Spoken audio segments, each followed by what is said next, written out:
Georgia Peach, your host with the most. I hope you're doing well this evening.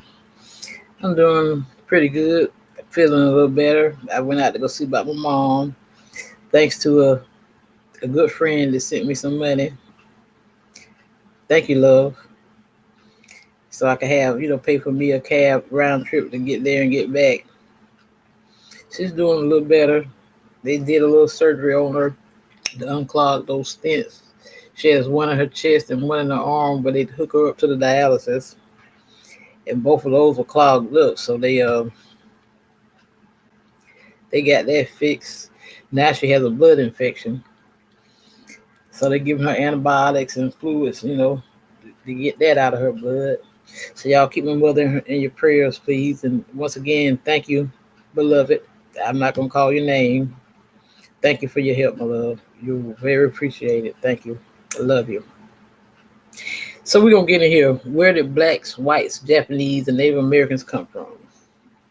This content is for educational purposes, fair use for educational purposes. Criticism, news reported, and prodigy which doesn't infringe upon the copyright holder. This is fair use. This content is provided by Unraveling the Scriptures. We often receive questions from many subscribers to the channel who ask us an intriguing and curious question. Today, I will be addressing this topic in this video.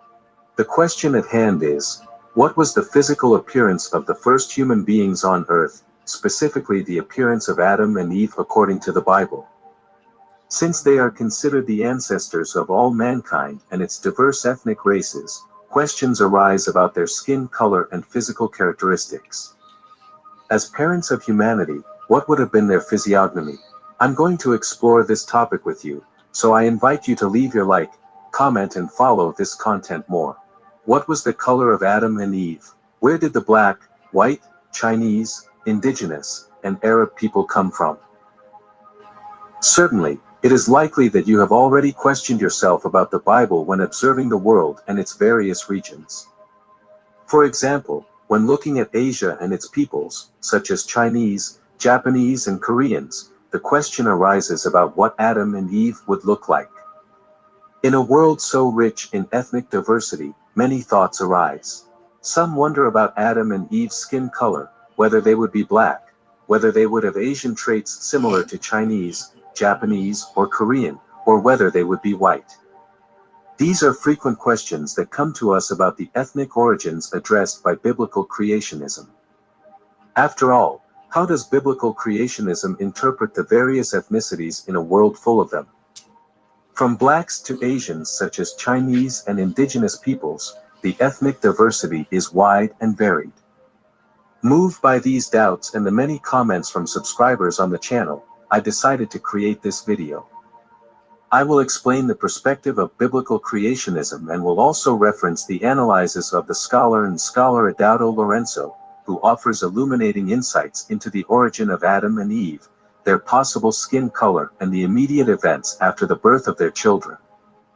First, I would like to clarify a common doubt that many people have.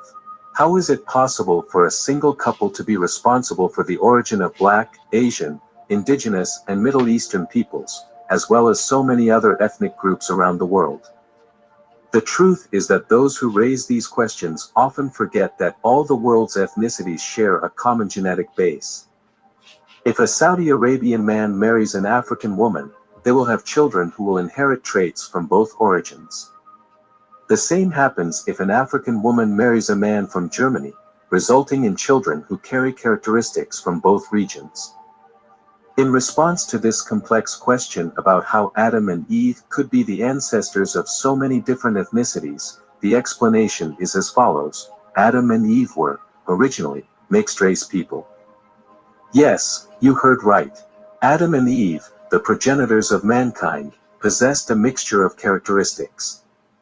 This explains the diversity of skin colors we see in the world, blacks, whites, and indigenous peoples, each with their own different shades. Some indigenous people have a more brownish skin, while others have a reddish hue, such as the native peoples of North America, as well as many other ethnic groups around the world. What often goes unnoticed is the analysis of the biblical text. I always recommend that people read the scriptures and, if possible, look for the original Hebrew and Aramaic. Conducting research and establishing linguistic parallels in the context of Genesis is extremely important. So let's explore that. The name Adam carries an interesting meaning. It literally means red earth or clay.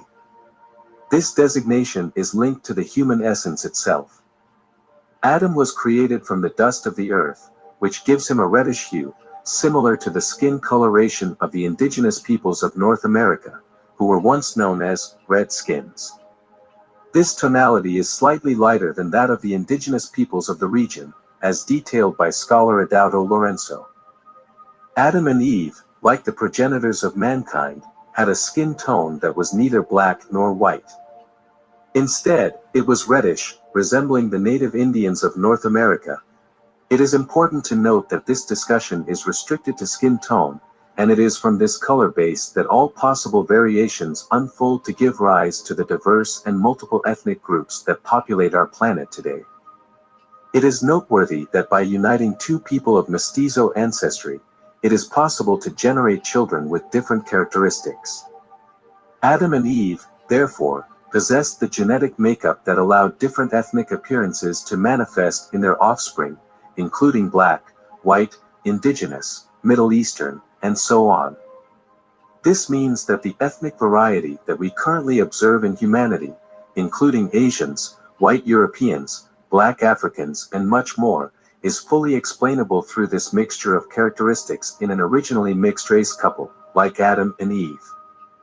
The explanation of evolutionists, those who are not based on sacred scriptures or biblical creationism, suggests that variations in skin tones around the world are the result of the different climates of each region. According to this perspective, lighter-skinned people would be adapted to cold regions, while darker-skinned people would be adapted to hot climates, such as in Africa. However, this explanation lacks logical sense, since there are light-skinned individuals in similarly hot regions, such as the Middle East, and dark-skinned people in cold regions. Climate does not influence a person's skin tone, nor does it interfere with their genetics. For example, if a light-skinned couple moves to Africa, their children will still be born with fair skin. Likewise, if an African couple settles in Germany, their children will not have the appearance of the locals, but African characteristics. The idea that a region's cold climate would cause people to be born with lighter skin tones, and vice versa, has no foundation. This perspective also applies to couples from the Middle East, such as Syrians, Arabs, or Jews. If they move to other regions, the tendency is for their children to keep the ethnic traits of their Semitic origin, and not to adopt the appearance of the people of the new region. Following biblical interpretation, Adam and Eve were originally mixed race, which helps explain the ethnic diversity we see today. I would like to clarify unequivocally that environment has no impact on a person's genetics, nor does it change their ethnicity. The environment does not have the power to transform a person with black skin into white, or the opposite, just as it cannot make an indigenous person change his appearance to white or black. This also applies to individuals of Arab origin, who do not adopt an African appearance, despite the fact that the Middle East region is as hot as Africa. It is important to point out that Arabs, Persians, and Jews all have distinctive characteristics, such as arched noses, and a skin color that is neither black nor white, but yellowish. It is true that the weather can result in a tan on the skin of fair-skinned people, including natives of the Middle East. However, it is crucial to understand that the children of these tan people will be born according to the ethnicity of which they are a part. The environment does not have the ability to change an individual's ethnic identity. In other words, it is completely inconsistent to claim that climate can somehow influence an individual's genetics, as such a claim contradicts the tenets of biblical creationism. After all, God is the creator of all ethnicities and has endowed them with their distinctive characteristics. All existing ethnic groups in the world today were intrinsically present in Adam. In this way, All skin colors and varieties of people derive from Adam, encompassing the richness of human diversity. Importantly, weather can result in temporary tanning of the skin during an individual's lifetime. However, the children, grandchildren and great-grandchildren of these people will inherit the colors and ethnic traits of their respective ethnicities, which remain unaffected by climate. Aspects such as nose shape, eye color, and cranial structure are not influenced by climate. The ethnicities populating the world today are direct descendants of Noah's lineages, as we discussed in our series, The Origins of Peoples According to the Bible. If you're unfamiliar, I'll leave the playlist link at the end of the video. For instance, the Chinese, Japanese, Koreans, Filipinos, and other peoples of East Asia are direct descendants of Togarma, who is biblically mentioned as the grandson of Japheth. Togarma is considered the ancestor of Asian peoples after the flood. Peoples with fair skin, red hair, blonde hair, and blue eyes all originate from Japheth's lineage, with Japheth being their ancestor. Red-haired peoples descend from Gomer, while blonde-haired peoples, not only according to the Bible but also according to ancient Jewish traditions, are direct descendants of Ashkenaz, originating from the Scandinavian region. Peoples with black skin, such as Africans and South Indians, have their lineage linked to Cush, son of Ham and grandson of Noah. It's important to differentiate between Africans and Canaanites. Africans are directly descended from Ham, representing a less mixed lineage. Peoples from the Middle East, like Arabs, Syrians, Iraqis, and Jews, share a common ethnicity, all being direct descendants of Shem, who was Noah's eldest son. Shem, the father of Semites, is a common ancestor for these groups. Therefore, Arabs, Jews, Syrians, Iraqis, Lebanese, among others, have this direct ancestral connection with Shem. In summary, Noah's lineages establish that Hamites, Semites, and Japhethites constitute the descendant peoples. These are the ethnicities that trace back directly to Noah and, consequently, to Adam and Eve. Even though there are those who challenge the idea that all ethnicities originate from a common couple and do not adhere to the belief in the Bible, the reality is evident. Consider countries like Brazil, which is undoubtedly an eloquent example of how all people derive from a common ancestry. In Brazil, there's a rich mixture of European, African, and Asian nations, including Eastern populations like Japanese and Chinese, as well as indigenous natives. This diversity is equally noticeable in many other countries. God created Adam and Eve as a blend with a unique purpose. He aimed for a world filled with colors and beauty. Each ethnicity, each people, possesses its unique qualities, contributing to their intrinsic beauty. A fascinating observation is that a popular saying resonates with profound meaning: we are all brothers. This adage is relevant since the post-flood forefathers of humanity, Shem, Ham, and Japheth, were brothers. Therefore, even with diverse ethnicities, the race is one, the human race. We are all brothers. I hope this video has been enjoyable for all of you. See you soon.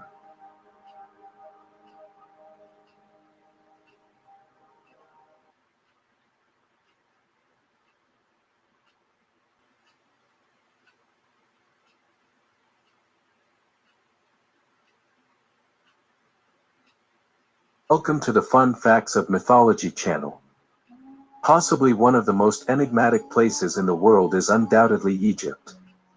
However, the origin of the Egyptian people is still the subject of debates and discussions. Presenting a civilization composed of skilled mathematicians and prosperous farmers, appearing suddenly in history, but with a gradual cultural development.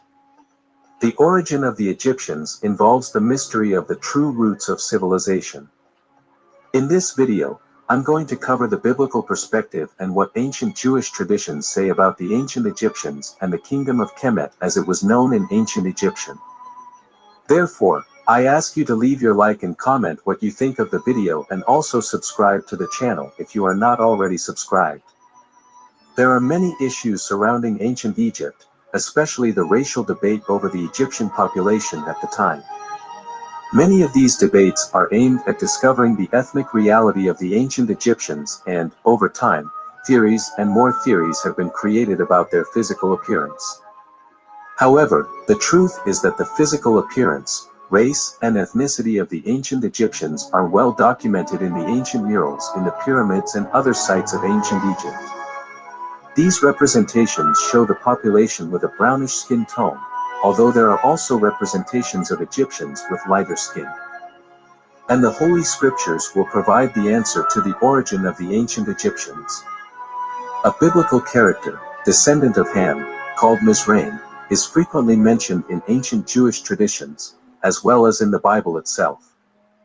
Furthermore, Arab and Syrian peoples, as well as most Semitic peoples, in their traditions, identify a character named Mizraim as Egypt and the Egyptian people originally from there. It is interesting to note that in ancient Semitic languages, Egypt was called by names similar to the ancestor Mizraim. In Hebrew and Phoenician it is called Mitrahim, while in Aramaic it is Misraim, and in Arabic Misr. All these terms have a similar origin to the name Mizraim. Another curious fact is that the Bible describes the land of Egypt as the land of Cam, that is, located in Africa, more specifically in North Africa. Egypt is considered the land of Ham's manhood, and Mizraim is his son. Some interpretations suggest that Mizraim could be Ham's firstborn, the firstborn, but there are arguments to the contrary that claim that Cush was the true firstborn of Ham. Both Cush and Mizraim were sons of Ham. It is interesting to note that the ancient Egyptians shared genetic similarities with contemporary people considered to be their brothers, or at least have a common genetic heritage. These people are the contemporary Berbers. The Berbers have a mixed ancestry, as some North Africans are also direct descendants of Mizraim, son of Ham, clearly mixed with Semites and also with some peoples descended from Japhet, including Europeans. We know this through linguistics, as we can detect ethnic, genetic, and cultural similarities between these sister peoples. The Berber languages, known today as Tamazight or Amazigh, are linguistically related to the ancient Egyptian language, called Kemet by the Egyptians. It is biblically evident that the ancestor of ancient Egypt was Mizraim, son of Ham. So the ancient Egyptians were Hamite or Ramite peoples, and for that reason they had darker skin tone, not as dark or similar to some other Africans like the Sudanese, people from Ethiopia or even Eritrea, but mainly from Sudan. The Neolithic period in Egypt is traditionally dated to 10,506 BC, when stone scythes and ships with oars were already in use. If humanity originated in Africa, it is contradictory to think that agriculture was brought from outside that continent, which goes against the idea that humanity developed from Africa to the rest of the world. The megaliths of ancient Egypt, dating from 5000 BC, are evidence that the peoples south of the Nile already possessed astronomical knowledge and were familiar with the same cultures that developed in the Mediterranean and the Middle East. At that time, the Arabian or Sahara region of Egypt was a green land. The oasis known as Dakhla, in northeast Africa, had domestic animals and game as part of the habits of its inhabitants. Animals like giraffes had already disappeared from the Sahara. So it would not be the desert that isolated some of the Hamites to the south, such as the hunters below the Sahara.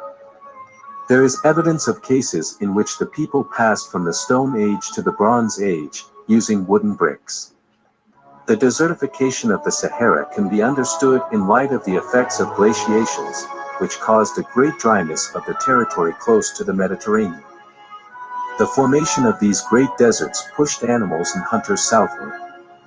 On the other hand, many tribes concentrated in the fertile Nile Valley, where they found water and resources. Around 4000 BC, in Egypt, there was the invention of linen. This linen is the first known fabric produced by man, although there is no exact date of when the fiber of linen began to be woven by man, but there are records that prove its cultivation since 2500 BC, by the Egyptians.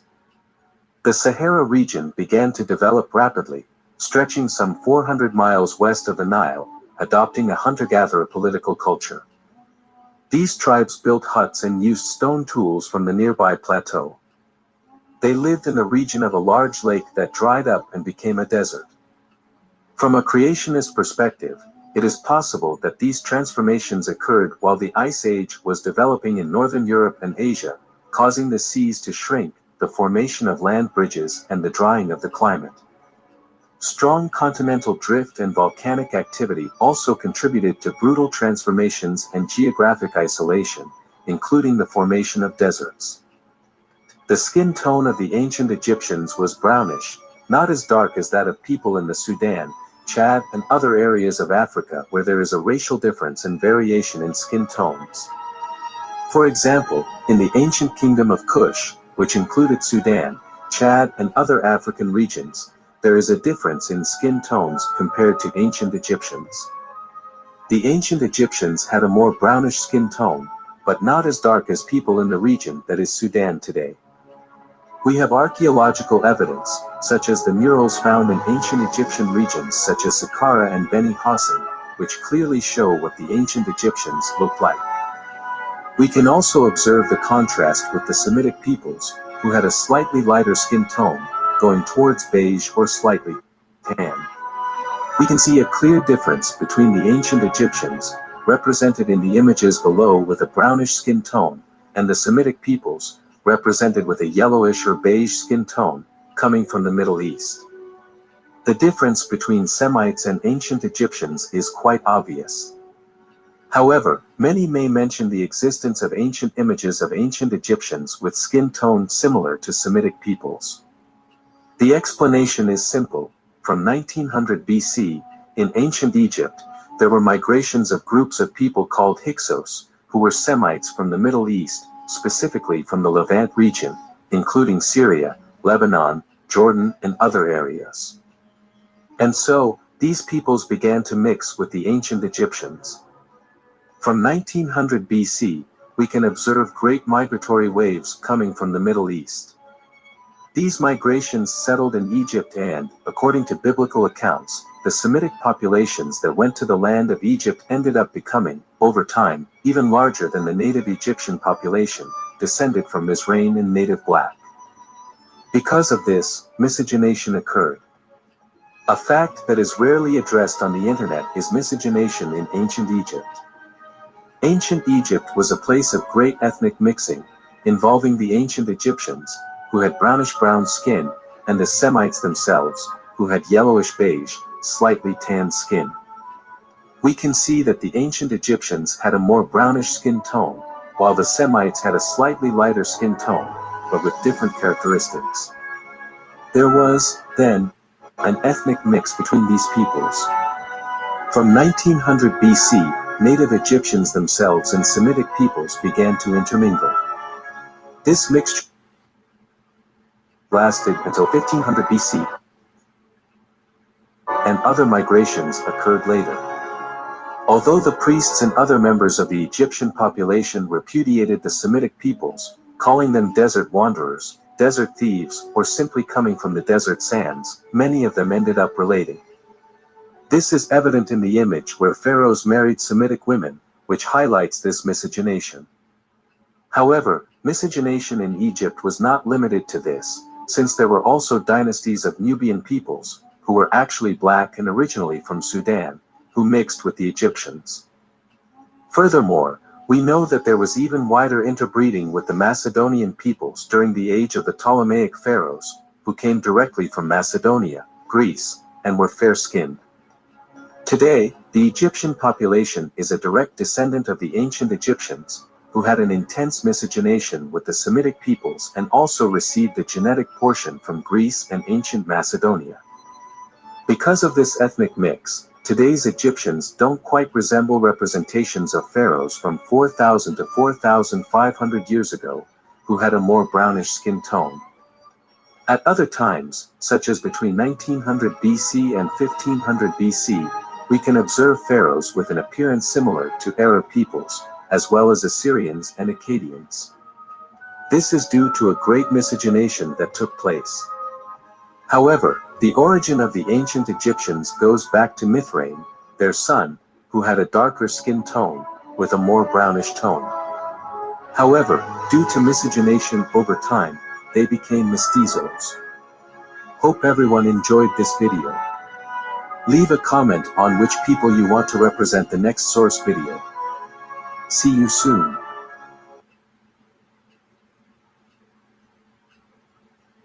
Welcome to the Fun Facts of Mythology channel. Black peoples, one of the largest. Welcome to the Fun Facts of Mythology channel. The people whose story is never told about their origin, or rather, the people who have never told us about their origin. But what would be the origin of the mysterious indigenous people? Or rather, what would be the origin of indigenous peoples, those called by some as Native Americans? Come with me and discover, according to the Bible, what is the origin of indigenous peoples, in another video from our series The Origin of Peoples According to the Bible. The indigenous peoples of the Americas, as well as the natives of Siberia and Russia, have their genetic origin traced to one of the descendants of Japheth, son of Noah. What would be this offspring that gave rise to the Indians? The offspring in question is the offspring of Gomer's son, Togarmah. Togarmah is the first father of the indigenous peoples, being also the father of the Asian peoples.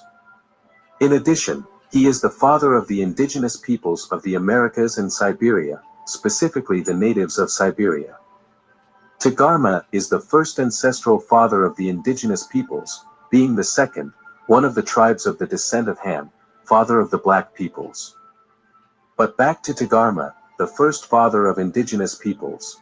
The DNA tests of the genetics of indigenous peoples pointed out and found that the primary and partially majority origin of the indigenous peoples of the Americas and Russia, in the case of Siberia, came from peoples of Asia, that is, from the descent of Togarmah.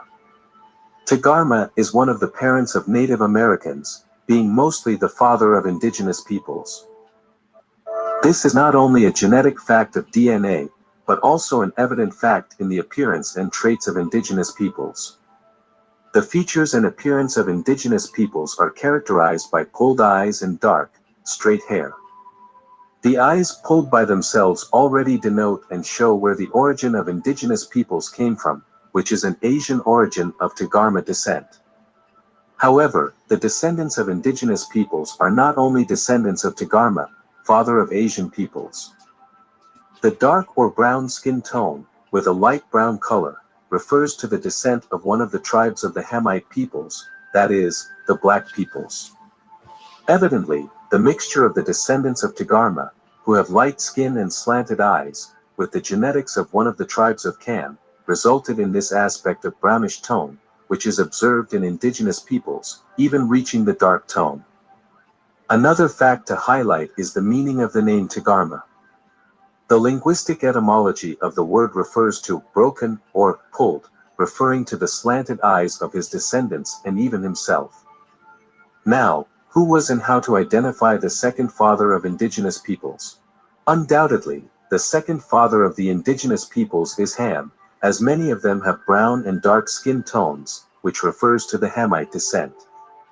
In other words, indigenous peoples are a mixture of Ham and Japheth, that is, of Ham and Togarmah. Brown and light brown skin tone is quite common among indigenous people.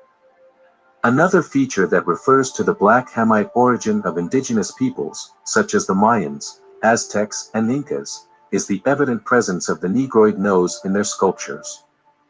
This trait is not only restricted to the indigenous peoples of the Americas, such as the Mayans, Aztecs, and Incas, but is also observed elsewhere and in other indigenous peoples.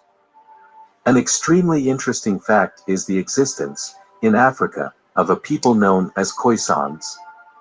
This tribe is one of the oldest on the African continent and stands out for having characteristics such as slanted eyes and a variation in skin tones, with some individuals being lighter in color compared to other Africans.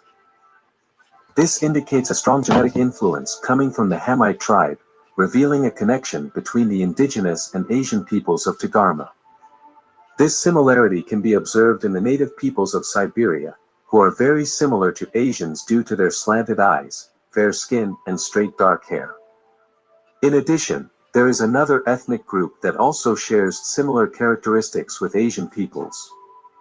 This is due to the same origin of indigenous peoples and Asians. More specifically, indigenous peoples descend from the Tagarma peoples, who are also present in North America. In Native Americans, some have fair skin, while others have darker skin tones, and their facial features are a little more reminiscent of black people. However, the hair remains dark and straight. Interestingly, in some Asian peoples of Siberia, you can even find red hair. I would like to make a request to everyone who enjoys our series. If you haven't subscribed to our channel,